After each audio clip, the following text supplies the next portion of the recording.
Rabbi israh li sadri wa yassir li amri wahlul 'uqdatam min lisani yafqahu qawli. Rabbi zidni warzuqni fahma. Perkenalkan, nama saya Ratna SEMM, NIDM 0901029102. Selamat datang di video PDD UKTPT atau pernyataan deskripsi diri untuk kerja Tridharma Perguruan Tinggi di bidang pengajaran saya. Video ini dibuat dalam rangka memenuhi salah satu persyaratan dalam proses sertifikasi dosen SMART tahun 2025. Saya merupakan dosen Fakultas Ekonomi dan Bisnis pada program studi Ekonomi Pembangunan di Universitas Muhammadiyah Mamuju. Pada kesempatan ini saya akan menjelaskan salah satu mata kuliah saya, yaitu mata kuliah pengantar bisnis dengan bobot 3 SKS dengan kode mata kuliah MKK 1111 yang terdapat di semester 1. Pada hari ini saya akan menyampaikan tentang teknik pengajaran saya dengan menggunakan metode yaitu delivery, interaction, dan assessment. Adapun capaian pembelajaran mata kuliah pengantar bisnis yaitu 1. Mampu memahami bisnis dan lingkungan bisnis, bentuk dan kombinasi badan usaha, lokasi dan pengolahan produksi, distribusi produk dan harga, serta perdagangan dan hubungan ekonomi internasional dalam era globalisasi. Yang kedua, mampu memahami studi kelayakan bisnis, pengolahan keuangan bisnis, strategi pemasaran bisnis, etika bisnis, dan pengolahan risiko. Yang ketiga, mampu menganalisis pengolahan sumber daya manusia, tantangan bisnis, dan organisasi intern. Yang keempat, mampu mengevaluasi hubungan perusahaan dengan bank. Dan sub CPMK yaitu ada 7. 1. Menjelaskan bisnis dan lingkungan bisnis. Yang kedua, melakukan studi kelayakan bisnis. Yang ketiga, menguraikan bentuk dan kombinasi badan usaha. Yang keempat, mengaplikasikan lokasi dan pengolahan produksi. Yang kelima, menelaah pengolahan sumber daya manusia. Yang keenam, menentukan pengolahan keuangan bisnis. Yang ketujuh, melaksanakan strategi pemasaran bisnis. Selanjutnya, deskripsi mata kuliah pengantar bisnis adalah mata kuliah yang diajarkan di tahun pertama mahasiswa Prodi Manajemen di Universitas Muhammadiyah Mamuju. Mata kuliah ini mengkaji tentang teori bisnis dan contoh kasusnya. Dengan mata kuliah ini diharapkan mahasiswa memiliki pengetahuan dan keterampilan dalam berbisnis. Mata kuliah ini juga menjadi salah satu upaya menanamkan jiwa bisnis pada mahasiswa guna untuk mengurangi angka pengangguran yang ada di Indonesia. Materi pembelajaran mata kuliah pengantar bisnis diantaranya ruang lingkup bisnis, kemudian memilih bentuk badan usaha, kemudian lingkungan perusahaan dan lokasi usaha, ada kewirausahaan, ada usaha kecil Indonesia, ada manajemen bisnis, ada manajemen pemasaran dalam bisnis, ada manajemen operasi dalam bisnis, ada manajemen sumber daya manusia dalam bisnis, manajemen keuangan dalam bisnis, kemudian menyusun studi kelayakan usaha, ada mendirikan usaha baru, kemudian memberi usaha yang sedang berjalan dan tanggung jawab sosial perusahaan. Adapun sistem pembelajaran dan materi yang akan saya lakukan dalam satu semester di awal pertemuan, saya melakukan perkenalan membangun keakraban dosen dan mahasiswa. Yang kedua, saya membuka diri diskusi apapun itu bentuknya terkait perkuliahan dalam bentuk diskusi.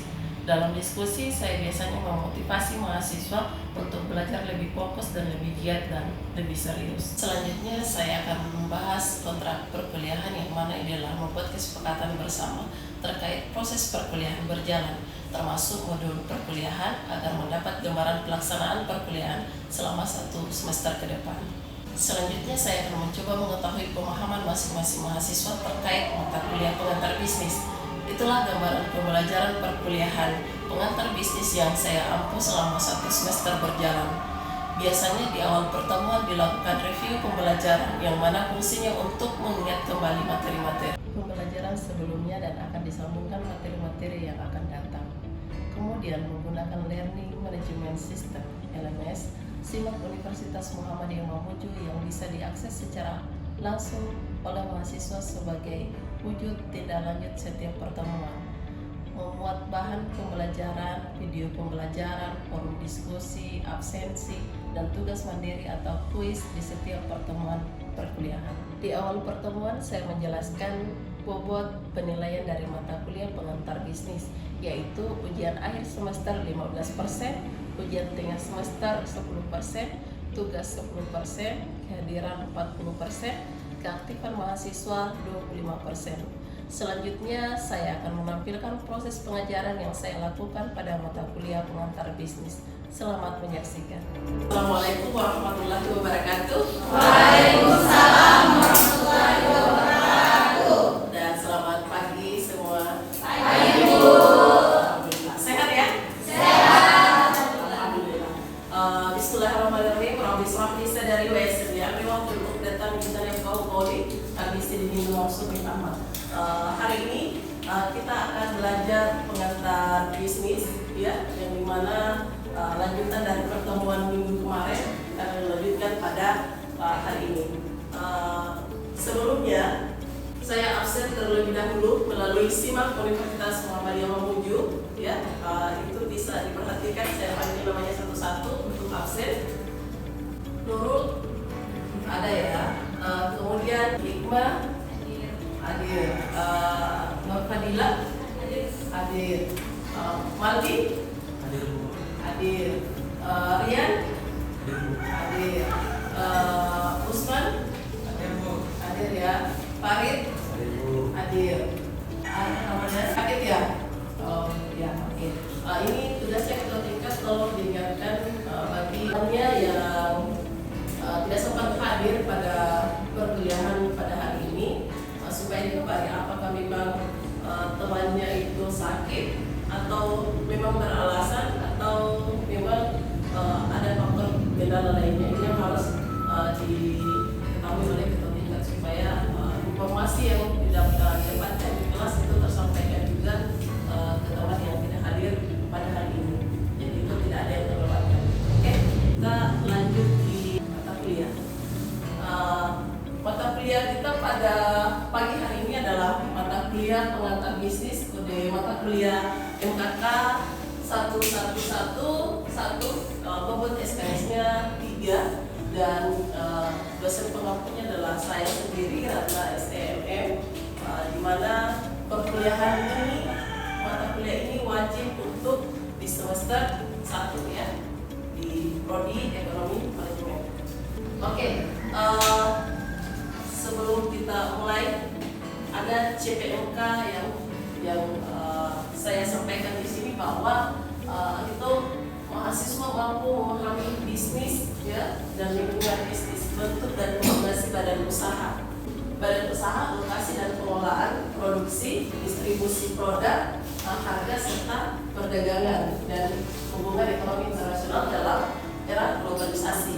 Ya, itu yang pertama. Kemudian yang kedua adalah mampu memahami studi kelayakan bisnis, pengelolaan keuangan bisnis, kemudian strategi pemasaran bisnis, etika bisnis dan pengelolaan risiko. Ya, ini CPMK-nya ada 4 poin. Terus yang ketiga, mampu menganalisis pengelolaan sumber daya manusia, tantangan bisnis, kemudian organisasi intern, kemudian mampu mengevaluasi hubungan perusahaan dengan bank. Ini adalah CPMK yang dipelajari di pengantar bisnis. Kemudian kita masuk di materi. Materi minggu kemarin masih ada yang ingat? Masih. Kalau masih ada yang bisa mereview kembali apa itu pengantar bisnis? Nurul mungkin bisa? Soal pengantar bisnis itu terkait dengan bagaimana praktik-praktik melakukan bisnis dan faktor-faktornya dan lain-lain sebagainya. Oke, saya kasih motivasi sedikit bahwa karena ini pagi, ya, itu membuat kita masih ngantuk sekali, ya. Ibaratkan sebuah botol, ya, kalau misalnya cara duduknya kurang bagus, ya, kemudian cara pandangannya tidak fokus ke depan, itu bisa mempengaruhi tingkat kefokusan kita dalam belajar. Pertama saya contohkan seperti botol aqua ini. Kalau misalnya saya isi penuh dengan tegak seperti ini, apakah bisa terisi full? Bisa. Terus kalau misalnya saya isi full, tapi saya kasih ini, bisa tidak penuh? Tidak. Apa artinya?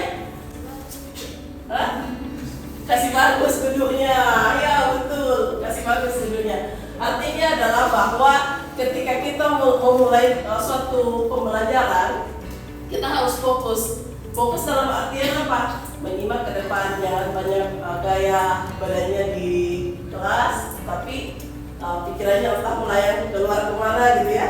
Nah ini yang harus diperhatikan. Nah, ini ibarat sebuah botol, kalau misalnya diperhatikan dengan baik, insya Allah materi yang saya sampaikan pada kesempatan hari ini itu tersampaikan dengan maksimal, tidak ada yang terlewatkan.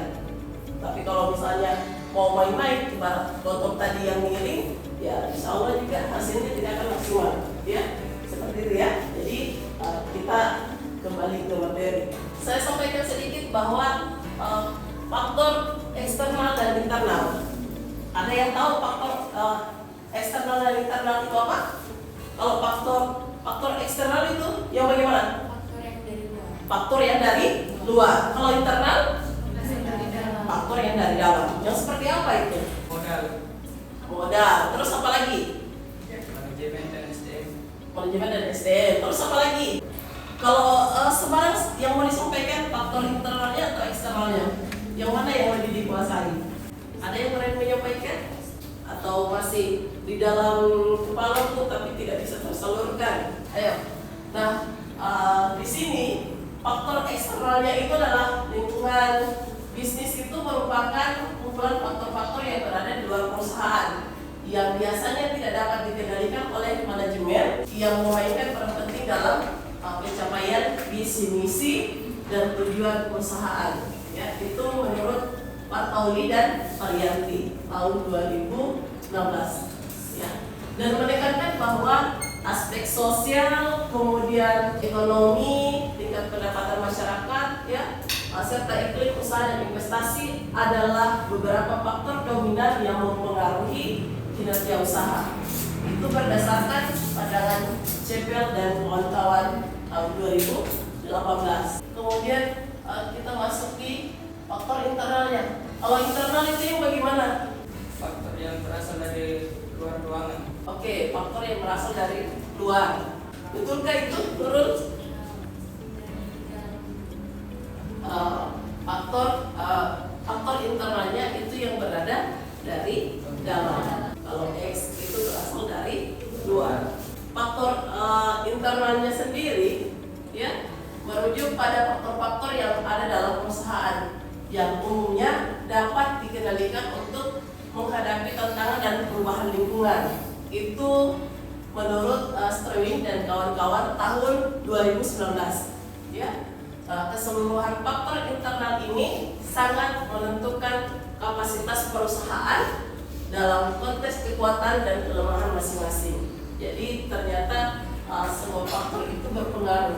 Ya, kalau saya menyebutkan bahwa semua faktor internal, eksternal itu semua ada plus minusnya, ada kelebihan dan ada kelemahan.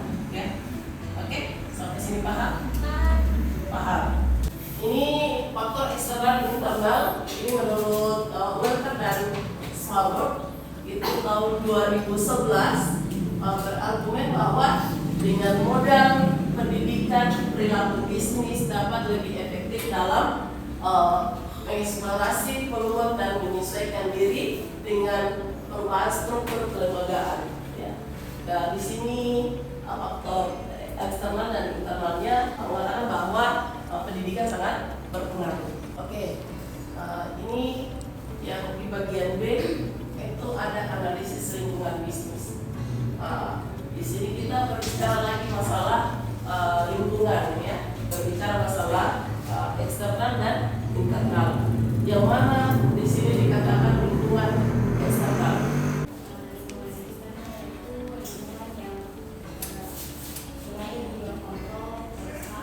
Oke, lingkungan eksternal itu adalah lingkungan yang berada di luar kontrol perusahaan. Terus apa diantaranya? Pertama adalah faktor ekonomi, yang kemudian kedua faktor politik. Semuanya sudah paham kalau masalah politik, ya. Oke, faktor lingkungan bisnis itu masih berbicara masalah faktor teknologi. Ternyata teknologi juga sangat berpengaruh. Kemudian yang berikutnya faktor sosial dan budaya. Ini sangat berpengaruh juga karena namanya kita makhluk sosial, pasti kita banyak interaksi, apalagi masalah bisnis ya. Pasti kita punya relasi, bagaimana membawa sebuah bisnis itu kita harus mempunyai relasi yang banyak. Mau relasinya baik atau buruk ya tergantung situasi dan karakter kalian yang membawa diri. Ya, inilah yang harus dipelajari, faktor sosial dan budaya, karena setiap daerah itu berbeda-beda budayanya. Ya, jadi jangan sampai melakukan hubungan bisnis tapi tidak memahami karakter dan budaya masing-masing daerah, itu akan ribet. Ya, jadi ini harus diperhatikan di sini. Berikutnya adalah faktor persaingan. Kenapa faktor persaingan itu penting? Karena setiap zaman itu selalu ada inovasi. Kalau misalnya Anda tidak punya inovasi, Anda akan tertinggal. Ya, makanya faktor inovasi itu adalah faktor yang terpenting juga. Terus analisis lingkungan bisnis. Di sini dibahas masalah lingkungan internalnya. Internalnya itu ada sumber daya manusianya. Sumber daya manusianya seperti apa? Harus pintar ya, harus cekatan, harus punya inovasi supaya bisa lebih luas pengetahuannya. Kemudian struktur organisasi. Kalau dalam bisnis pasti kita mempunyai yang namanya struktur ya. Apalagi kalau misalnya kita punya relasi bisnis ya, pasti akan memperhatikan seperti ini. Kemudian kita masuk di analisis SWOT, analisis lingkungan bisnis. Kenapa analisis lingkungan bisnis itu perlu dianalisis? Karena pertama, analisis SWOT itu untuk mengetahui apa kekuatan, kelemahan, peluang dan ancaman. Ini yang harus kita ketahui. Jangankan bisnis ya, diri kita saja itu perlu dianalisis, perlu diceritakan. Apa sih kelemahan saya? Apa sih kekurangan saya? Ya, apa peluang saya dan apa ancaman saya? Sebagai sumber daya yang mumpuni. Jangan sampai menganggap wah saya kan hebat gitu ya, tapi ternyata tidak bisa melihat ancaman saya. Kalau misalnya saya seperti ini, saya sudah berleha-leha waktu, sudah tidak mau belajar dan lain sebagainya, tidak mau memperbaharui ilmu, kemudian tidak mau mengupdate skillnya, itu bisa saja terjadi menjadi ancaman. Ya, tapi kalau di sini bisa belajar masalah kekuatan, kelemahan, peluang, ancaman, itu bisa menjadi peluang bisnis yang menjanjikan. Karena kalau misalnya di diri kita yang selalu mau diupdate, itu pasti akan berdampak sekali. Berdampak positifnya apa? Kita banyak relasi kan. Ada yang mengatakan banyak teman, banyak rezeki. Nah, seperti ini. Ini yang harus dipelajari di sini, dianalisis lebih penting lagi supaya lebih maksimal. Kemudian kita berbicara masalah dampaknya. Dampak globalisasi terhadap bisnis. Kalau kita berbicara masalah global, apa yang ada dalam pikiran kalian? Kita berbicara masalah apa?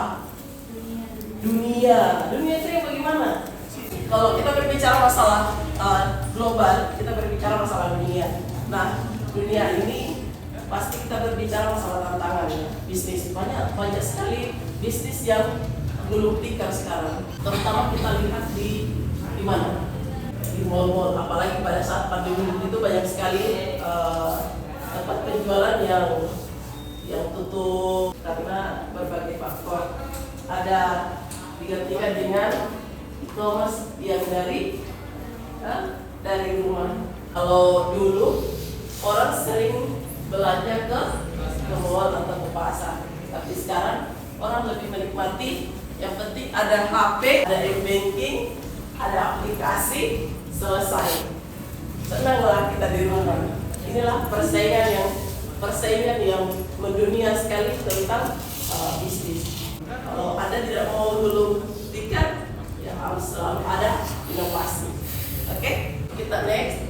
Ini kita berbicara masalah dampak ya. Pertama, dampak globalisasi terhadap bisnis. Pertama itu ada diversifikasi risiko. di mana globalisasi itu memungkinkan perusahaan untuk diversifikasikan sumber pasokan dan basis produksi. Kemudian yang kedua itu adalah pertukaran teknologi.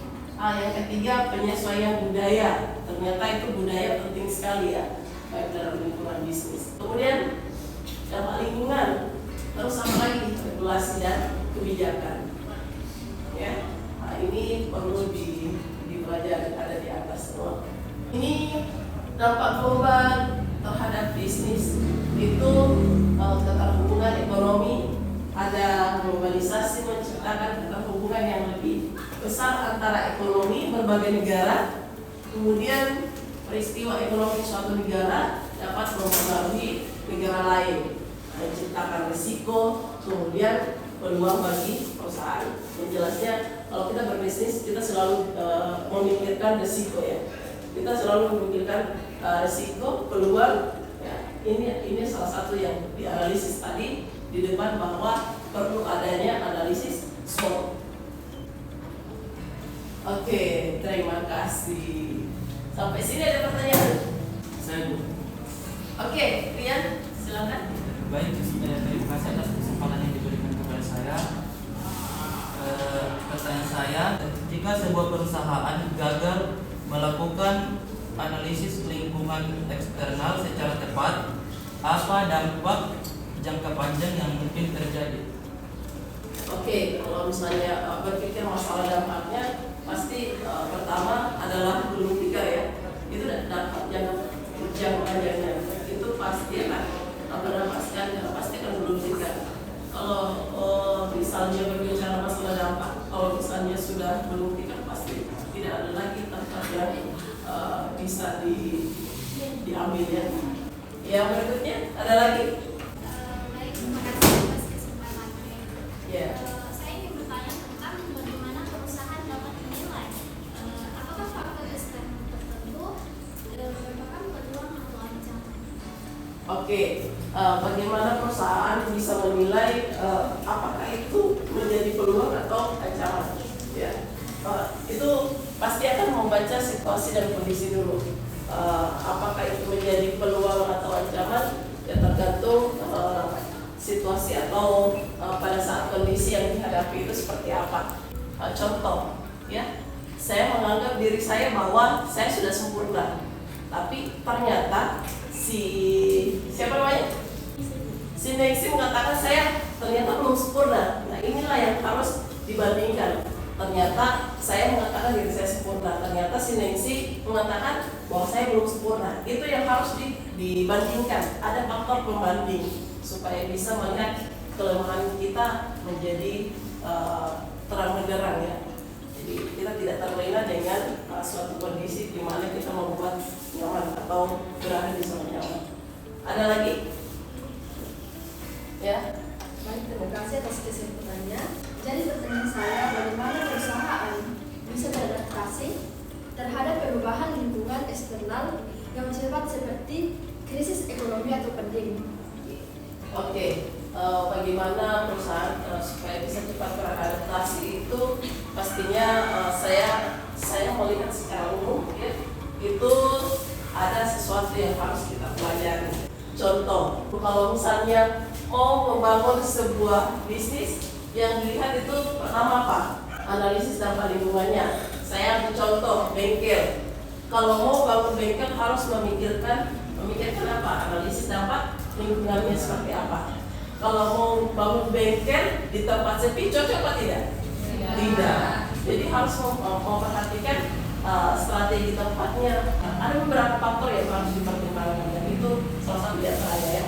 Masalah tempat, kemudian lokasinya strategis. Kalau misalnya bengkel mau dibangun terus jarang dilewati oleh kendaraan, kan tidak nyambung. Jadi harus betul-betul memperhatikan keadaan situasi dan kondisi pada daerah tersebut. Apa sih yang cocok di situ? Misalnya di depan kampus kita itu apa yang dibutuhkan oleh mahasiswa? Pastikan pertama apa? Jajanan. Kemudian apa lagi? Masalah makanan. Ya, kan tidak mungkin kalau mau disiapkan apa di situ? Pakaian. boleh saja mungkin menyiapkan pakaian, tapi itu tidak menjadi prioritas utama. Yang menjadi prioritas utama itu adalah apa? Bahan kampung tengah. Karena itu yang paling mendukung sekali. Ya, inilah yang harus diperhatikan dalam melakukan aktivitas bisnis. Oke, masih ada lagi? Oke, Lisa, silakan deh. Baik, makasih Bunda saya. Makasih kesempatan yang diberikan saya. Pertanyaan saya adalah, dalam konteks persaingan global, apakah perusahaan kecil dan menengah atau UKM masih memiliki peluang pertahanan? Oke, kalau berbicara masalah peluang, itu pasti akan beda-beda tingkatan ya. Ada yang disebutkan dia sudah memiliki modal besar, ada yang memiliki modal menengah, ada yang memiliki modal kecil. Kalau yang menengah sama kecil itu kemungkinan kecil untuk bertahan di dunia bisnis. Tapi kalau misalnya yang sudah high, yang sudah punya modal besar, itu kemungkinan masih bisa bersaing di dunia bisnis secara global. Tapi kalau misalnya industri yang menengah dan kecil itu kemungkinannya sudah tutup apa? Tutup modal ya, atau belum tikar, karena sudah tidak ada lagi yang bisa dibanggakan. Masalah modal mungkin sudah habis dengan kebutuhan yang lain. Sampai sini masih ada pertanyaan? Nggak ada? Cukup? Oke. Untuk mereview kembali, ya, ada kuis yang mau dikasih. Siapa yang bisa jawab pertanyaan? Pertanyaannya adalah lingkungan bisnis apa yang bagus untuk kalian? Oke, Adek, silakan. Saat ini kan saya sedang menjalankan bisnis Bu, yaitu usaha minuman. Ya. Yang kenapa saya ingin melakukan penjualan minuman itu Bu, karena kan saya hobi minum-minum jajanan-jajanan begitu. Jadi saya mengekspresikan ke minuman ya. Minuman Bu. Oke. Hobi yang memang punya peluang bisnis ke depan. Jadi tidak hanya menikmati saja, tapi menciptakan peluang untuk masa depannya. Oke, sangat bagus sekali ya. Oke, ada quiz lagi. Nadia mungkin bisa? Mungkin bisa juga jual pulsa atau paket data Bu, karena biasanya seperti dalam kelas itu Bu, biasa ada teman yang kehabisan paket kayak gitu tuh. Saya juga Bu sering begitu. Saya biasa kehabisan paket, lalu bertanya ke teman saya ada yang jual pulsa atau paket data begini Bu. Oke, kalau berbicara masalah paket data atau pulsa, harus berbicara masalah peluangnya ya, peluang ancaman ya, kekuatannya dan kelemahannya. Kalau peluangnya sih dari kacamata saya ya, itu sangat bagus, cuman jangan sampai terutang. Karena misalnya kan kalau misalnya kita minta pada saat kalau bertemu dalam saat masa perkuliahan itu no problem, tidak ada masalah. Yang jadi permasalahan kalau misalnya pada saat kita tidak ketemu, karena pasti akan menumpuk, sedangkan modal kita kan selalu utang. Kalau modalnya melebihi over itu no problem, tapi kalau misalnya masih pas-pasan, itu yang harus perlu dipikirkan ancamannya seperti apa. Oke, sudah cukup? Cukup ya? Oke. Terima kasih untuk pertemuan kita pada pagi hari ini, sangat bagus sekali, sangat keren sekali karena memberikan feedback ya. Sudah ada yang berani melakukan bisnis atau usaha, walaupun itu masih skala kecil, tapi sangat luar biasa, sudah ada tekad yang bisa disampaikan dalam bisnis. Tekadnya berusaha ya, nekatnya apa? Modalnya pas-pasan, tapi nanti kan terlupa sama teman-temannya. Tapi mudah-mudahan tidak ya. Kita selalu mau yang terbaik dalam melakukan sebuah bisnis. Oke, terima kasih atas pertemuannya pada pagi hari ini. Saya akhiri dengan ucapan Assalamualaikum warahmatullahi wabarakatuh. Waalaikumsalam.